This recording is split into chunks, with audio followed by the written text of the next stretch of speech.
नमस्कार, capital TV देख रहे हैं आप। मैं हूं आपके साथ पूजा। ब्रेकिंग नाउ में बड़ी खबर दिल्ली शराब घोटाले से जुड़ी आपको बता रहे हैं, जहां आज एक बार फिर से अरविंद केजरीवाल, मनीष सिसोदिया और के कविता को बड़ा झटका लगा है। आज तीनों की न्यायिक हिरासत खत्म हो रही थी और तीनों ही नेता वीडियो कॉन्फ्रेंसिंग के माध्यम से पेश हुए और बड़ी खबर आपको बता रहे हैं, अरविंद केजरीवाल, मनीष सिसोदिया और के कविता की न्यायिक हिरासत को एक बार फिर से बढ़ा दिया गया है। सीबीआई के मामले में केजरीवाल की न्यायिक हिरासत को 9 अगस्त तक के लिए बढ़ा दिया गया है और आपको बता दें कि ईडी के मामले में अरविंद केजरीवाल को जमानत मिल चुकी है, तो वहीं दूसरी तरफ मनीष सिसोदिया और के कविता को ईडी के मामले में उनकी न्यायिक हिरासत को 13 अगस्त तक के लिए बढ़ा दिया गया है। तो एक बहुत बड़ा झटका तीनों ही बड़े नेताओं के लिए। इससे जुड़ी तमाम बड़ी अपडेट आपको बताएंगे। मेरे साथ न्यूज रूम से जुड़े हुए हैं कैपिटल टीवी के editor in chief doctor Manish Kumar. आज एक बार फिर से न्यायिक हिरासत बढ़ गई है, क्या उम्मीद की जाए, कब आएंगे ये बड़े नेता बाहर? देखिए, मुझे तो बड़ी चिंता हो रही है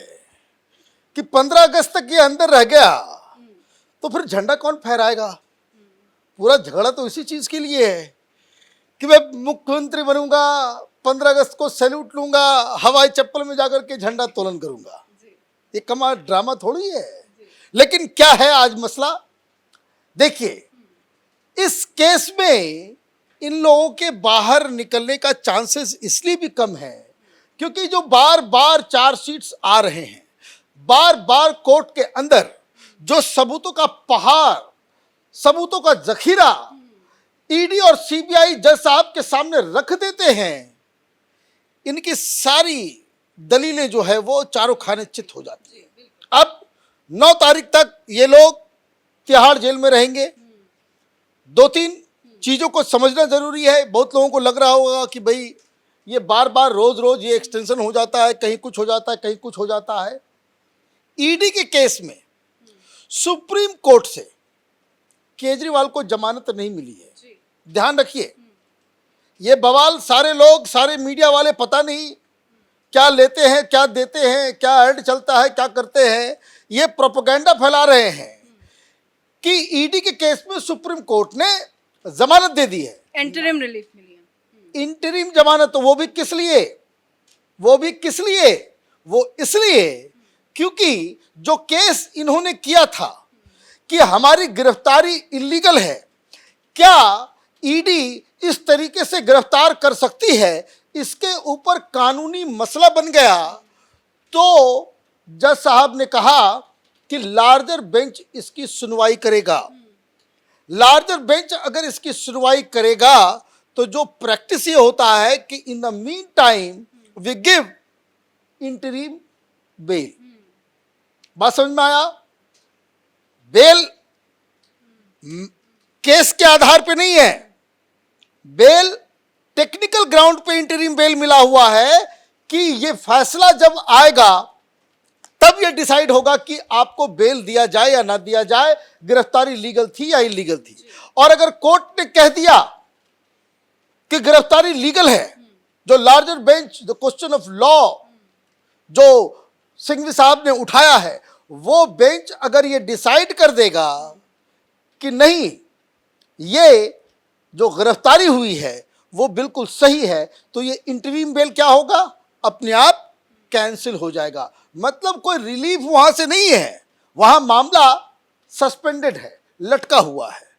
दूसरा मसला अरविंद केजरीवाल का, वो हाई कोर्ट का है, जिसमें सुनवाई हो गई है लेकिन फैसला सुरक्षित है। लेकिन अभी तक इसको लेकर कोई अपडेट क्यों कहीं भी नहीं है कि हाईकोर्ट अपना फैसला कब सुनाएगा? सुनवाई तो हो गई, फैसला सुरक्षित भी रख लिया, क्या लगता है कब तक फैसला आएगा हाईकोर्ट से? भाई, अब ये तो जज के अपने विचार पे है। वो 1 घंटे में दे दे, शाम तक दे दे, 1 दिन के बाद दे, 5 दिन के बाद दे, या 5 महीने के बाद दे, ये तो जज के विवेक के ऊपर है। हाई कोर्ट के जज उसके ऊपर तय करेंगे। लेकिन in the mean time jail में तो रहना पड़ेगा। तो फिर जेल में आप रह रहे हैं तो आप किस आधार पर रह रहे हैं, आप किसको चैलेंज करने के लिए गए थे? फैसला आया नहीं तो रॉ रेवेन्यू कोर्ट का जो प्रक्रिया है वो इट कम्स इनटू प्ले, और इसी आधार पे इन लोगों को आज रॉ रेवेन्यू कोर्ट से कहा गया है कि अभी आप और रहिए, हालांकि सीबीआई ने कह दिया है कि हमारा पूरा चार्जशीट जो है वो तैयार है, now it is final. CBI तो कह रही है कि केजरीवाल ही मुख्य सूत्रधार हैं इस घोटाले के। अब सीबीआई ये कह रही है कि ये सूत्रधार है, चार्जशीट हमने डाल दिया है, अब इसके ऊपर बहस के लिए हम तैयार हैं। हाँ, अब ये बहस जो है सुनवाई चालू होगी कि कौन सच बोल रहा है कौन झूठ बोल रहा है, तो ये तो सीबीआई ने कर दिया। लेकिन इन द मीन टाइम जो सीबीआई ने अपनी चार्जशीट में जो बातें कही है कि ये मेन गुरु घंटाल है, ये गुरु घंटाल है, इसके बिना ये घोटाला पॉसिबल ही नहीं था। ये खुद तो इन्वॉल्व डायरेक्टली था ही, इनडायरेक्टली ये मनीष सिसोदिया के जरिए, तो ये विजय चौहान के जरिए, तो विजय नायर के जरिए, इन लोगों के जरिए ये पूरे इस काम को अंजाम दे रहा था। कहने का मतलब ये है कि he is a powerful man और चीफ मिनिस्टर है, और इसलिए अगर इसको बाहर अगर छोड़ा जाए तो ये बाहर जाकर के एविडेंस को, क्योंकि इतना पावरफुल है, ये दिल्ली का मालिक कहता है अपने आप को, ये अपने आप को अकबर बादशाह की तरह समझता है, अपने हिसाब से वो चीज़ों को मोल्ड कर सकता है, और इनका इतिहास रहा है कि इनको आप छोड़ोगे जैसे ये एविडेंस को डिस्ट्रॉय करने में लग जाते हैं। बताइए 171, अब तक की काउंटिंग 171 आईफोन को इन लोगों ने डिस्ट्रॉय कर दिया। 171 आईफोन का मतलब ऑन एवरेज अगर 1-1 लाख भी मान लें तो 1,71,00,000 रुपए का फोन इन लोगों ने यमुना में बहा दिया। तो ये न सिर्फ फोन तोड़ने में माहिर हैं, बल्कि इन लोगों ने यहां तक वो भी एविडेंस गायब कर दिया कि जो ग्रुप ऑफ मिनिस्टर की रिपोर्ट थी उसको भी गायब कर दिया। वो बोलते भाई है ही नहीं, मिनट्स ऑफ द मीटिंग गायब है, जो ईमेल्स वगैरह जो एक्सचेंज हुआ इधर से उधर हुआ वो भी इन लोगों ने गायब कर दिया। तो एक प्री प्लान तरीके से अरविंद केजरीवाल, मनीष सिसोदिया, विजय नायर, विजय चौहान और ये तमाम इस तरह के लोगों ने मिलजुल के इसके अंदर घोटाला किया है। ये मामला करप्शन का भी है और ये मामला मनी लॉन्ड्रिंग का है। मनी लॉन्ड्रिंग का केस जो है वो ईडी वो तय कर रही है और करप्शन का जो मसला है वो ईडी जांच कर रही है। अब इसमें मनीष सिसोदिया का रोल, क्योंकि हर जगह वही है, वो शराब मंत्री था, वो इसलिए वो फंसा हुआ है इसमें। के कविता इस तरीके से फंस गई है कि कविता को बेल ना मिलना, के कविता को लगातार एक्सटेंशन मिलना, ये एक बात की ओर संकेत कर रहा है कि जजेस के सामने पिक्चर बड़ा ही क्लियर है। घोटाला कहाँ हुआ? दिल्ली में। कानून किसने बनाया? अरविंद केजरीवाल, मनीष सिसोदिया की सरकार ने। तो ये तेलंगाना की मुख्यमंत्री की बेटी कैसे फंस गई इसमें, ये समझने वाली बात है। और अगर वो फंसी हुई है, जजेस उसको बेल नहीं दे रहे हैं, जेल में रखे हुए हैं, तो इसका मतलब क्या हुआ कि घोटाला रियल सेंस में हुआ है। और इसमें के कविता का भी रोल है। के कविता का रोल क्या है? के कविता का रोल ये है कि इन लोगों ने, पढ़ा लिखा व्यक्ति है ये, बताइए, इनकम टैक्स का अधिकारी था, ये तो जानता है कि भाई अगर हम घोटाला यहाँ करेंगे दिल्ली वाले शराब माफिया के साथ मिलके तो पकड़े जाएंगे, चोरी पकड़ी जाएगी। तो इसने क्या किया? इसने साउथ लॉबी को खड़ा किया। और साउथ लॉबी को लीड कौन कर रहा था?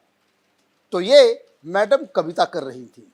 कोर्ट इस बात से पूरी तरीके से मुतमईन है, पूरी तरीके से वो समझ चुकी है कि के कविता वो मनीष सिसोदिया और केजरीवाल के टच में थी। के कविता को ये कहा गया कि आपके मन मुताबिक, आपके हिसाब से हम कानून बदलेंगे ताकि हम लोग मिलजुल के दिल्ली में लूट मचाएं, करोड़ों रुपए कमाएंगे, हमें पार्टी फंड इकट्ठा करने के लिए कहीं हाथ फैलाने की आवश्यकता नहीं पड़ेगी, कोई हमें बॉन्ड लेना नहीं पड़ेगा, किसी से चंदा नहीं लेना पड़ेगा। हम एक ऐसा कामधेनु गाय क्रिएट कर दें यहाँ पे कि जो रोज हमें जो है करोड़ों रुपए बरसाता रहे, ये प्लान। और इसमें के कविता वो थी जो साउथ लॉबी के साथ मिलके वहां उसने लॉबी क्रिएट करके वो 100 करोड़ रुपए, बताइए चार्जशीट क्या बता रहा है कि चार्टर्ड प्लेन से ही लोग आए, हैदराबाद से दिल्ली 7 स्टार होटल में रुके हुए हैं और यहां 2 बजे रात तक अरविंद केजरीवाल और मनीष सिसोदिया ये फाइल साइन हो, ये फाइल साइन करो, ये फाइन, वो 2 बजे रात तक दफ्तर खुला हुआ रहा। बताइए, एक नाली साफ नहीं कर पाते ये लोग, बच्चों की जान चली जाती है। लेकिन जहां मोटा माल कमाना होता है, हाँ, जहां हलवा खाना होता है, तो हलवा खाने के लिए 2-2 बजे रात तक ये लोग मेहनत करते हैं और कहते हैं कि भाई हम बड़े कट्टर ईमानदार लोग हैं। तो ये जो मसला आज सामने आया है, इसका मतलब ये है कि ये स्वतंत्रता दिवस अरविंद केजरीवाल का जेल में ही बीतेगा, अनटिल अनलेस कोई नई घटना घट जाए। एक बड़ा झटका माना जा सकता है। कोर्ट, रॉज एवेन्यू कोर्ट में सुनवाई होने वाली है। 12 तारीख से रेगुलर सुनवाई होगी कि किसका क्या रोल रहा है, और वहाँ पे ये सब टेक्निकलिटीज़ मनोज सिंघवी साहब का वो बैक सीट पे चला जाएगा। उनको ये साबित करना पड़ेगा कि घोटाला नहीं हुआ, और घोटाला हुआ भी तो उसमें अरविंद केजरीवाल, मनीष सिसोदिया का कोई रोल नहीं है। धन्यवाद सर अपडेट के लिए। तो सीबीआई ने जो चार्जशीट दाखिल की थी उसमें अरविंद केजरीवाल को मुख्य सूत्रधार इस पूरे घोटाले का बताया गया था। अब इस पूरे मामले को लेकर, सीबीआई की चार्जशीट को लेकर राउज एवेन्यू कोर्ट में बहस जो है वो 12 अगस्त से शुरू होगी। लेकिन उससे पहले जो लगातार न्यायिक हिरासत एक के बाद एक बढ़ाए जा रहे हैं, वो तीनों ही नेताओं के लिए बहुत बड़ा झटका है, क्योंकि मनीष सिसोदिया पिछले 1 साल से ज्यादा वक्त बीत गया, अभी भी जेल में है, कहीं से भी राहत नहीं मिल रही है, और आज एक बार फिर से उनकी न्यायिक हिरासत को बढ़ा दिया गया कि कविता को भी राहत नहीं मिल रही है। तो वहीं बात अरविंद केजरीवाल की करें तो अरविंद केजरीवाल की भी जो मुश्किलें हैं वो लगातार बढ़ती जा रही है। तीनों ही नेताओं की न्यायिक हिरासत को एक बार फिर से बढ़ा दिया गया है। इस बड़ी खबर में मेरे साथ फिलहाल इतना ही। कैमरा पर्सन अशोक के साथ मैं पूजा, कैपिटल टीवी।